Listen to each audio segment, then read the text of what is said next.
그 워낙 일회용품 컵 보증금 제도 내용이 좀 많이 나와서요. 저도 준비된 내용을 좀 말씀드려야 될 것 같아서 말씀드리겠습니다. PPT 먼저 보여주시죠. 그 먼저 당부드리고 싶은 건요. 그 보증금 라벨 업체 소송 건은 정부 정책이 바뀌면서 발생한 것이니까 환경부가 신속한 해결을 위해서 업체랑 조폐공사랑 소통 협의해서 지원 방안을 서둘러 강구하셨으면 좋겠습니다. 그 앞서 여러 의원님들께서 이제 말씀 주셨지만 이제 이 문제로 환경부 정책이 후퇴했다고 해서 계속 비판해 봐서 저는 왜 전국 시행을 못 하는지 저도 좀 꼼꼼히 좀 살펴봤는데요. 그래서 전국 시행이 좀 어려움이 있겠다라는 생각을 갖게 됐습니다. 오전 인사 말씀에서 이제 장관님께서 뭐 좀 더 수월하게 하겠다 제안도 주셨는데 어떻게 수월하게 할지 좀 어렵지 않나 그런 생각도 동시에 들었고, 앞서 김희상 의원이 말씀 주신 부분처럼 상당히 동의합니다. 김희상 의원이 말씀 주신 부분에 대해서 저는 사람들의 선의에 기대서 이거를 한다는 거는 저는 좀 어렵다고 보고요. 경제학의 오염자 부담 원칙 차원에서 자원재활용법을 개정해서라도 저는 이 제도를 좀 개선해야겠다라는 생각을 좀 하게 됐고요. 이용 의원께서 이제 다른 방안도 고려할 수 있겠다고 하시니까 대안으로 좀 생각하시면서 들어주셨으면 좋겠습니다. 그 장관님 그 카페 혹시 가보셨어요? 일회용품 보증금 시행하는 카페? 네. 네.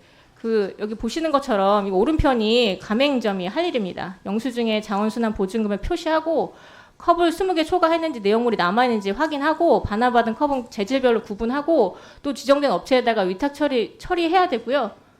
카페 운영하시면서 이거 장관님 하실 수 있으시겠어요? 어렵습니다. 그래서 처리 과정이 너무 복잡해서 환경부에다가 어떻게 흘러가는 건지 설명 좀 해달라고 했더니 저 이런 흐름도 보내주셨어요. 저는 이거 봐도 잘 모르겠더라고요.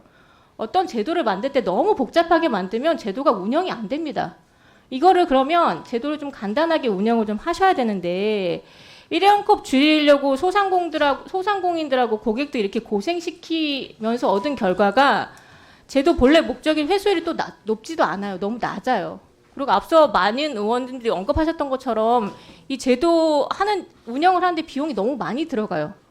이 오염을 시키는데 정부가 막 비용까지 줘가면서 이제 줄이라고 하는 거 저는 이게 좀 맞나 싶기도 하거든요. 그럼에도 불구하고 환경부가 이 문제에 대해서는 손 놓고 있으면 안 되잖아요.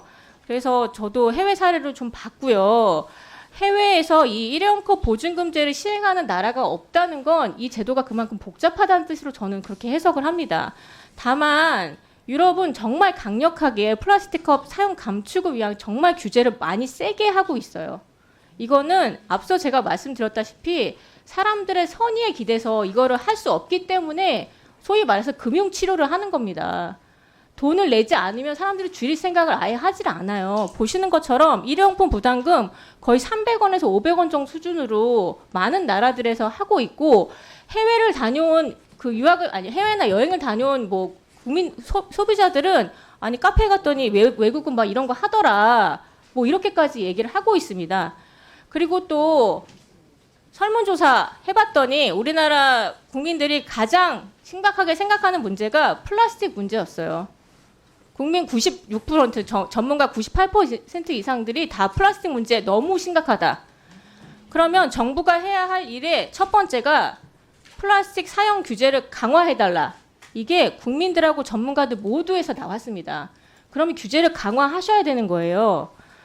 그러면 마지막으로 환경보전을 위해 가장 바람직한 재원 조달 방안은 뭐냐? 결국 환경오염 유발 제품에 부담금을 부과하는 방향으로 가야 된다라는 게 국민 역시 전문가 포함해서 이런 의견들이 나왔습니다. 그러면 이런 인식조사가 바탕이 되고 실은 아까 이제 장관님께서 이제 뭐 일회용품 무상 제공 어려운 얘기다라고 몇 번 강조를 하셨는데 저는 현재 국민들의 수준은 꽤 높다라고 생각을 하고 있고요. 이 문제에 대해서는 정말 심각하게 생각하고 있으니까 부과를 해도 저는 동의를 할 것 같다고 그렇게 생각이 들고요. 만약 유럽처럼 일회용품 부담금제를 한 200원에서 300원 실시하고 기존의 텀블러를 사용하면 500원 깎아주고 그럼 결과적으로 일회용품 사용하는 사람들을 비해서 텀블러 가져온 사람 거의 800원의 이득이 생기는 거잖아요. 그런 식으로 인센티브를 확 주면 시민들이 얼마나 동참을 하시겠습니까? 저는 이런 경제학에서 이런 것들을 왜 만들었는지를 장관님 경제학 출신이시잖아요. 그런 부분들을 좀 더 하셨으니까 추후에 또 설명 주시길 부탁드리겠습니다.